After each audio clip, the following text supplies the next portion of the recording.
সীতাকুণ্ডে লুকিয়ে থাকা অদ্ভুত সুন্দর একটা জায়গা হলো এই বাটের খিল। এটাই বাংলাদেশের একমাত্র জায়গা যেখান থেকে আপনি উপভোগ করতে পারবেন একটা মিনি সুন্দরবন আর সাথে একটা সুন্দর সমুদ্র সৈকত। তাছাড়া এই জায়গাটিতে রয়েছে অনেকগুলো ট্রি হাউস, সে সাথে রয়েছে বনহরিণ ও বনের ভিতর নানা রকম প্রাণী। আমার মতে এই জায়গাটির সৌন্দর্য আপনাদের কখনো নিরাশ করবে না।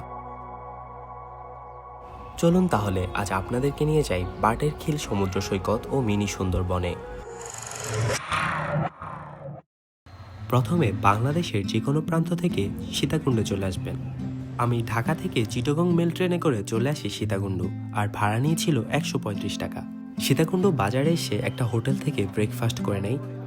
আপনাদের প্রয়োজনীয় কোনো কেনাকাটা থাকলে সীতাকুণ্ড বাজার থেকেই সেগুলো করে নেবেন, কারণ আমরা এখন যেখানে যাচ্ছি সেখানে কোনো দোকানপাট নেই। সীতাকুণ্ড থেকে আমার সাথে অ্যাড হলো আমার গ্রামের কিছু কাজিন আর আমার একটা ফ্রেন্ড। সীতাকুণ্ড বাজার থেকে আমরা একটা সিএনজি নিয়ে নেই উত্তর বাটের খিল যাওয়ার জন্য। ওঠার আগে অবশ্যই বলে দিবেন আপনারা মিনি সুন্দরবন বা বাটের খিল সমুদ্র সৈকত যাবেন, তারা আপনাদেরকে সেখানেই নামিয়ে দিবে। সিএনজি ভাড়া নেবে 150 টাকা। সীতাকুণ্ড বাজার থেকে বাটের খিল যেতে সময় লাগে 15 থেকে 20 মিনিটের মতো। রাস্তা খারাপের কারণে সিএনজি আমাদেরকে এখানেই নামিয়ে দিল, আর আমাদেরকে এখন আরও আধা ঘন্টার মতো হেঁটে ভিতরে যেতে হবে। এই গ্রামটা আসলেই অনেক সুন্দর।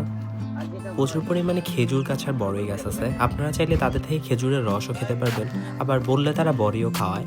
বলছে যত ইচ্ছা তত তোমরা খেতে পারো।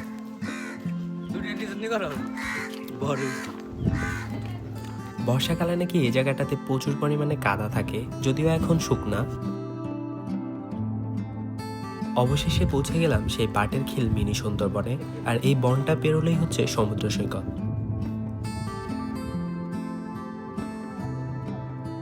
এই জায়গাটাতে আমাদের ব্যাগপত্র আর জিনিসপত্র রাখলাম। আজকে আমাদের দুপুরের খাবার আমরা নিজেরাই রান্না করব, সেজন্য আমরা সব জিনিসপত্র সাথে করে নিয়ে এলাম। এখানে আমাদের রান্না বান্না সব আমরা কি কয় যে মিনি সুন্দরবনে আসছি, অনেক জায়গাটা অনেক wow wow like is the wow. দেখেন সেলিব্রিটি রাফি একার সাথে আমরা আজকে ডাইলে চাইলে খিচুড়ি পাকাবো। হ্যালো গাইস, দেখো না। দুপুরের খাবারের ব্যবস্থা করে আমি চলে গেলাম বনটাকে একটু ভালো করে এক্সপ্লোর করতে।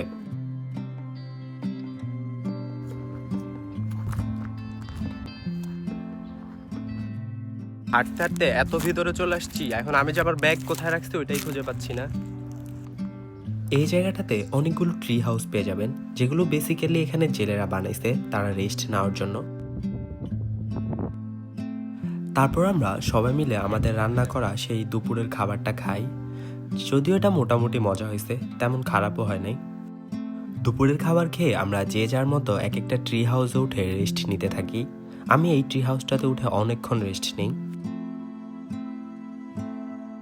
তারপর বিকেলে চলে যাই সমুদ্র সৈকতে। এই সমুদ্র সৈকতটা আসলে মারাত্মক সুন্দর। এক পাশে একটা সুন্দর বন আর এক পাশে সমুদ্র, ভালো কম্বিনেশন।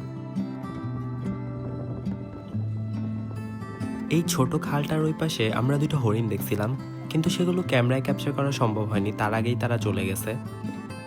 বেশ কিছুক্ষণ উত্তর সাইডে সময় কাটিয়ে আমরা তারপর চলে যাই দক্ষিণ সাইডের দিকে, আর ওই সাইডটা আরো বেশি সুন্দর। মনে হবে জায়গাটা গুলিয়াখালী আর একটা মিনি সুন্দরবনের দারুণ কম্বিনেশন।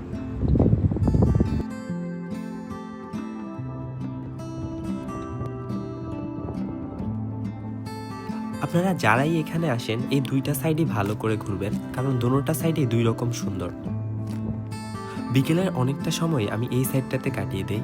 এই সাইডটার ভাইবটা আমার খুবই ভালো লাগছে, আর বনটাও এখান থেকে অনেক ভালো লাগতেছিল। অনেকেই আমার কাছে জানতে চেয়েছেন এই জায়গাটা আসলে সেফ কিনা, সেটা আমি আসলে বলতে পারছি না।